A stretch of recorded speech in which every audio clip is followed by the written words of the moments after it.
咁中美貿易戰啊，最近啊打得如火如荼啊，全世界嘅股市啊都受到影響啊。咁當然啊，澳洲啊亦都包括其中啦。但係好在嘅係澳洲股市啊受到影響咧就唔係咁大嘅啫。澳洲股市啊跌咗唔夠48小時之後啊，因為啊 Donald Trump 後嚟宣布啊暫停啊90日啊同啊其他國家嘅關稅之後咧，澳洲股市咧亦都係收回復地噶。但係問題嚟啦，件事係咪就咁會完呢？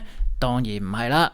受到呢場啊中美貿易戰嘅影響啊，澳洲嘅影響咧對澳洲影響咧係冇咁簡單噶。咁今集咧就會同大家分享一下嚟緊啊對澳洲喺經濟層面喺樓市層面會有啲乜嘢影響，同埋啊對於啊投資開澳洲樓嘅朋友嚟講啊，未來啊對你哋嚟講有啲咩影響，同埋有啲乜嘢地方大家需要注意。咁喺開始之前呢，先同大家簡單分享一下呢澳洲同美國之間嘅貿易關係，以及澳洲同中國之間嘅貿易關係。咁首先啊，澳洲出口到美國嘅產品嘅額度咧，就係得啊147億美元啊，排喺第5位嘅啫。排第1位嘅係中國，澳洲每年啊出口到啊中國嘅產品係佔咗啊1000億美元啦，佔咗澳洲總體嘅出口啊40%啊。咁因此啊，中國咧先係啊澳洲嘅大客戶啊。美國嘅額度啊，甚至乎啊，連日本啊都不如啊，佢嘅出口額度啊，只係得啊日本嘅1半嘅啫。咁相反地啊，澳洲咧係買好多啊美國嘅產品噶，咁主要咧購買啊美國嘅機器、化工、醫療、藥品以及一啲啊採礦用嘅重型汽車啊。2024年啊，澳洲同美國啊買咗啊347億美元嘅產品噶。咁因此啊，澳美之間嘅貿易關係咧，澳洲咧係出現啦貿易嘅逆差噶。咁因此啊，美國如果加澳洲關稅，澳洲啊又加翻美國關稅咧，其實啊唔着數嘅咧係美國先係啊。咁當然啦，澳美之間咧係唔會啊發生呢個貿易戰嘅，因為佢兩個咧係一個同盟嘅兄弟關係啊。嗱，點解咁講咧？近日啊，中國啊嘗試啊拉攏澳洲啊加入啊中國咧，去啊反對啊制裁呢個美國啊。嗱，頭先同大家分析咗啦。澳洲啊出口到中國嘅產品啊佔咗啊40%啊，咁因此啊中國咧係啊先係啊澳洲嘅大客啊，咁大客仔叫你喂澳洲嚟加埋我啊，一齊嚟反制美國啊，咁中國心諗喂我係你個大客仔，你點都要俾下面我噶，咁但係啊中國細估唔到啊澳洲啊，我情願唔做你生意啊，我都會啊企喺美國嗰邊。澳洲仲話我嚟緊啊唔會啊再依賴你中國嘅出口啊，我會開發多啲啊同其他國家嘅一個貿易關係啊，咁包括啊日本啦、新加坡、南韓、印度，亦都包括越南啊。澳洲啊真係好唔俾面啊，習近平主席啊。嗱，中美貿易戰雖然就未完結啦，而家嚟同大家分析一下未來啊對澳洲會有啲乜嘢影響。嗱，我會分開兩個層面嘅，第一就係經濟層面，第二咧就係啊樓市以及啊投資物業嘅影響。嗱，先講經濟層面啦。嗱，嚟緊啊澳洲嘅經濟咧就一定唔會好噶啦，因為每年啊中國咧就出口到中國嘅額度咧係佔咗1000億美元噶，佔咗澳洲出口 total 嘅40%，絕對係啊澳洲啊最大嘅單一大客戶。美國呢一次啊唔單止加中國關稅啊，最攞命嘅係啊佢仲加埋要求埋其他國家啊一齊啊加中國關稅啊，咁包括墨西哥、越南、加拿大、歐盟，咁當然唔少得日本、韓國啦。咁因此啊預計啊嚟緊啊中國啊亦都啊包括埋香港啦係會買少咗澳洲嘅產品噶。咁道理好簡單，佢自己都唔掂，佢邊有錢買你啲嘢啊？咁因此啊，你預計咧嚟緊啊澳洲嘅出口咧一定係會減少嘅，起碼喺嚟緊啊1至5年之間咧係必然會發生嘅事。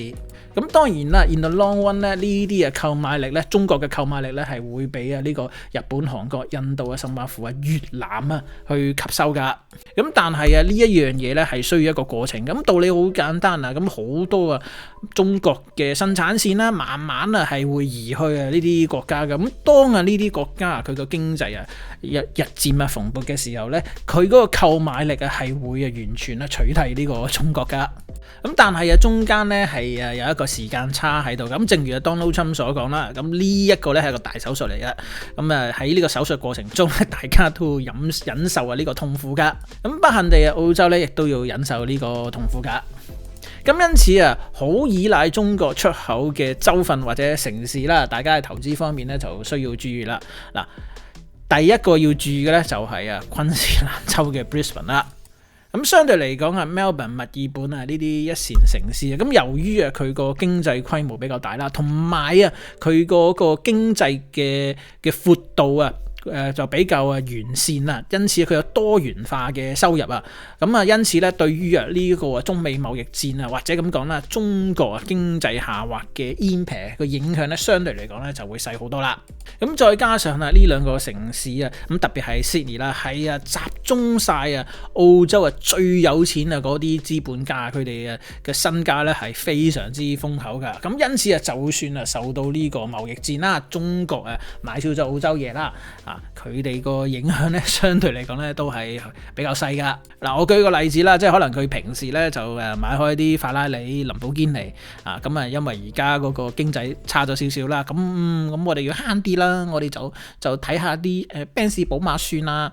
咁但係呢啲一啲二線城市好似昆士蘭州嘅 Brisbane 就唔係講笑啦。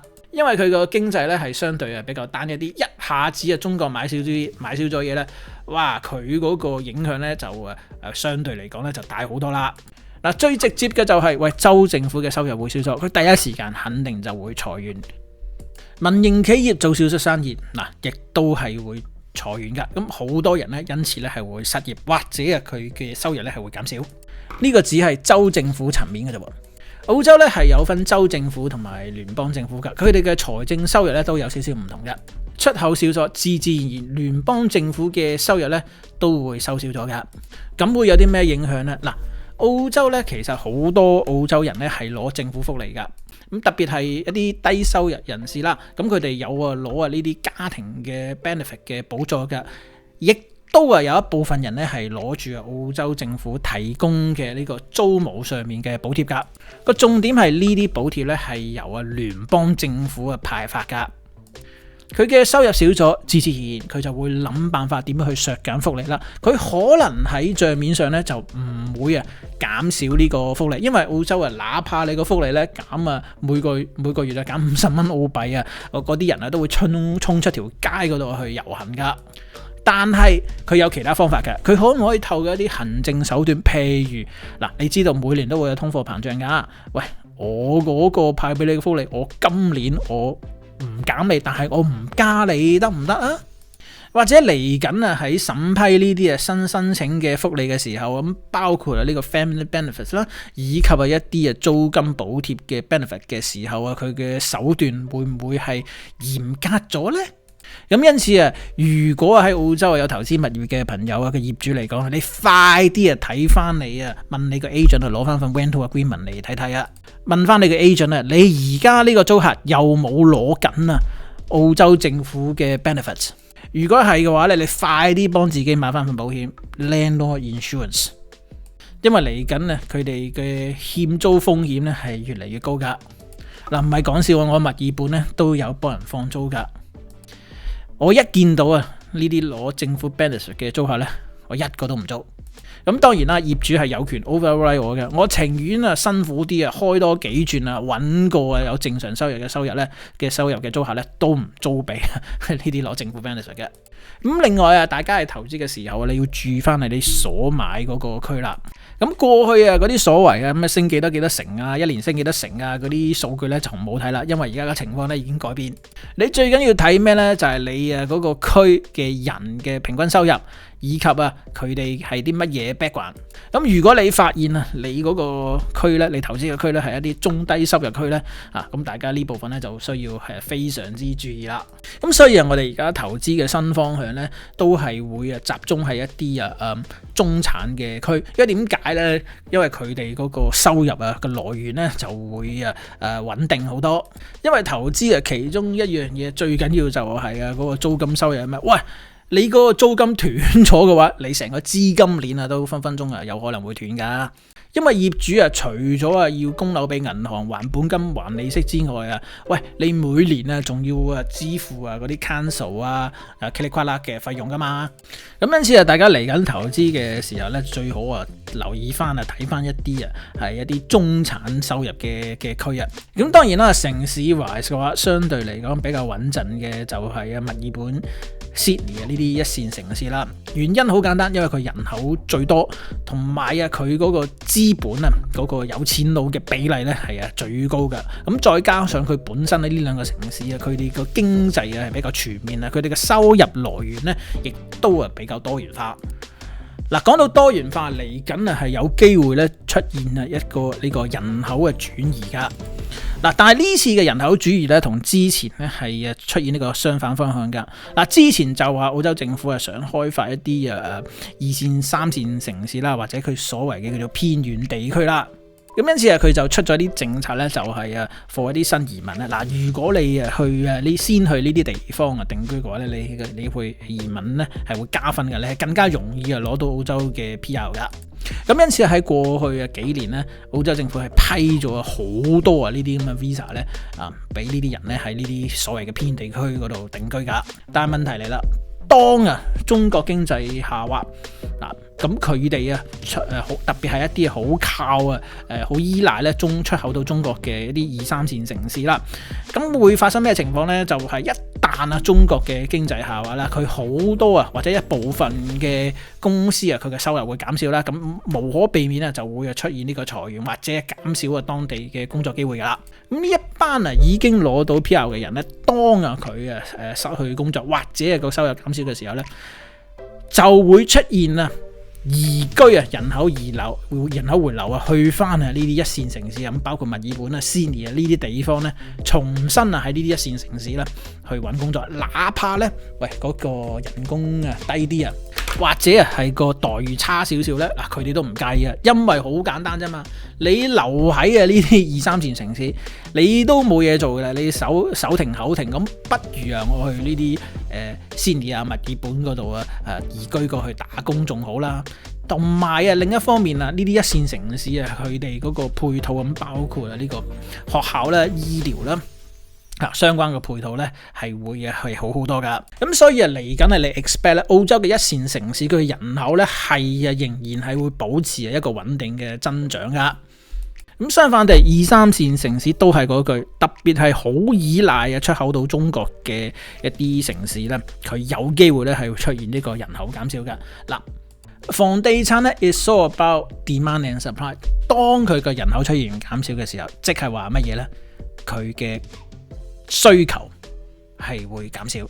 當需求減少，當地無論係租金收入以及啊呢個房價咧，都會出現呢個下跌噶。嗱，呢一樣嘢咧，你唔需要問黃大仙，你睇翻過去啊人類歷史，所有嘅出現啊呢個人口減少嘅城市啦，當地嘅無論係租金以及樓價咧，都必然啊係會出現呢個下滑噶。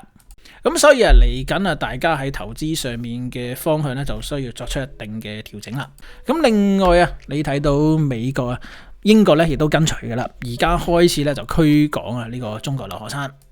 咁同時間啊，中國咧亦都宣布啊，叫啊中國人咧就唔好去啊美國旅行啦。嗱，中國嘅勸喻咧就唔係勸喻咁簡單，佢直接咧就唔會啊批啊一啲啊去啊美國旅行嘅簽證啦。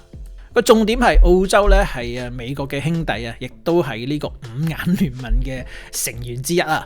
咁因此啊，你預計啊嚟緊啊澳洲咧好大機會咧，亦都會跟隨美國啦，係啊會批少咗咧中國留學生嚟澳洲讀書嘅簽證噶。咁另一方面啊，喂，你而家中國啊個經濟比美國啊咁樣嚼法，喂肯定唔會好啦。嗱，中國咧，佢第一時間中國政府咧就會需要保住呢個外匯啊，因為呢個外匯咧係非常之重要噶。咁起碼咧對於中共政府嚟講係非常之重要嘅，因為啊佢係必須用外匯咧先可以啊喺呢個海外嗰度咧進行呢個採購嘅。咁包括啊買一啲佢需要嘅資源啦，咁包括啊買石油啊，你全部咧都係需要動用呢個外匯嘅。一係就美元啦、歐羅、日元啊。嗱，個重點係嚟緊啊，中國政府咧有可能咧，亦都佢會主動咧減少留學生出去呢個海外讀書噶。咁點解咧？因為你嚟澳洲讀書嘅話，喂，你係會喐到佢啲外匯噶。好簡單，你喺墨爾本大學讀書，你交學費，你要交咩啊？交澳元噶嘛，你唔通交人民幣俾呢個墨爾本大學咩？咁最近好搞笑，有個大陸人咧就 WhatsApp 我啦。咁就聲稱咧話自己有好多錢啊，錢唔係問題啊，想喺澳洲買樓。咁佢想咧就委託我咧幫佢喺澳洲咧就物色一啲物業。咁跟住咧就問我一堆問題啦。咁當然啦，我都好有耐性咧去一詳細咁樣解答俾佢聽啦。咁但係去到有一個位咧就問我，喂，成交嘅時候可唔可以用人民幣？喂，跟住我就同佢講，你買嘅澳洲樓咁當然用澳元支付啦。咁但係美元都得嚇，但係人民幣咧就唔得啦。跟住佢就問我有冇方法轉啲人民幣出嚟。咁跟住我就同佢講，我只係一個普通嘅 agent， 我工作咧係負責賣樓嘅啫。或者你可以咧俾錢我都有做呢個 buy agent， 可以幫你喺市場上咧揾一啲優質嘅物業嘅。咁我過去咧做咗超過100單噶啦，嗱，咁絕大部分咧都係低於市價買入嘅，咁而且最近咧都升咗唔少噶啦。咁但係咧呢啲人民幣轉換咧就係我能力範圍之外啊。跟住佢係咁話，喂，你有辦法嘅，你喺澳洲咁多年咁多窿路，佢死都唔信，咁我都冇辦法。咁我就話不如咁啦，我介紹一位仁兄俾你識啦，佢可能會幫到你，佢叫近平。咁去到呢個位咧，佢仲呢位仁兄咧仲未 get 到我講咩，佢仲問我攞呢個近平嘅手提電話。咁跟住我就同佢講，呢位近平咧，佢住喺中南海，你直接咧去中南海人民大會堂嗰度揾佢噶。嗱，我哋都係講翻正題啦。嗱，重點係嚟緊啊，好大機會咧過嚟澳洲讀書嘅中國留學生呢個數目咧係會大幅下降噶。咁如果你個物業本身係喺啲大學附近啊，或者喺市中心啦，就租開俾啲留學生嘅話咧，咁嚟緊你就需要留意翻啦。咁好大機會你租開俾中國留學生嘅租盤咧，好大機會嚟緊咧就會俾呢啲印度嘅人咧就取締啦。咁有啲咩分別咧？就係要 deal with 呢啲印度嘅人咧。嗱，先唔好講佢哋有煮咖喱嘅習慣啦。咁相比起中國留學生咧，佢哋嘅英文咧係比佢哋叻噶，佢哋亦都更加懂得澳洲嘅法律。個重點係，如果你本身嘅 agent 咧係一啲華人嘅 agent 咧，即係佢租開俾華人咧留學生咧，中國留學生咧就問題不大啦。咁相反嚟講，佢哋亦都係可以好好咁樣咧 handle 呢啲中學留學生。咁但係相反地咧，佢哋未必咧係可以handle 到呢啲印度人噶。咁所以咧，如果出現呢種情況咧，你就可能要諗一諗啦，睇下需唔需要嚟緊去換 agent 啦。